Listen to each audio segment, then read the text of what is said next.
বোমা বাঁধতে গিয়ে বিস্ফোরণ, বোমা ফেটে জখম বিজেপি কর্মী, অভিযোগ তৃণমূলের। যদিও অভিযোগ অস্বীকার করেছে বিজেপি। আহত গৌরহরি মাইতি নামে ওই ব্যক্তি তমলুক হাসপাতালে চিকিৎসাধীন। তদন্তে নেমে একজনকে আটক করেছে ভূপতিনগর থানার পুলিশ।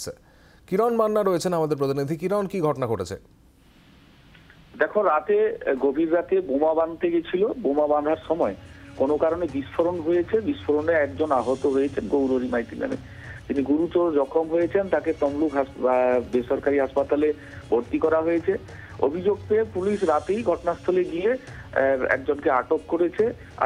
আটক করে অ্যারেস্ট করেছে। অ্যারেস্ট করার পর তাকে আজকে কাঁথি আদালতে পাঠাচ্ছে। বিষয়টি নিয়ে তদন্ত শুরু করেছে পুলিশ।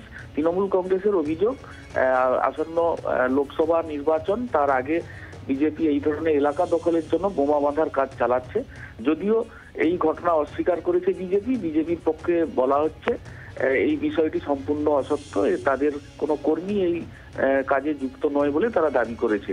এলাকার মানুষজন জানাচ্ছে রাতের অন্ধকারে বিকট শব্দ হয় একটি, এবং সেই শব্দ বোমা নাকি আতশবাজি তারা জানেন না কেউ। পুলিশ তদন্ত করে দেখছে এবং পুলিশ প্রাথমিকভাবে যেটা পুলিশ জানাচ্ছে, এটা বোমা তৈরি করছিল এবং বোমা তৈরির পর এইভাবে বিস্ফোরণ ঘটে যায়। ঘটনাকে ঘিরে যথেষ্ট চাঞ্চল্য তৈরি হয়েছে এলাকায়। সমাদিত্য, ধন্যবাদ কিরণ।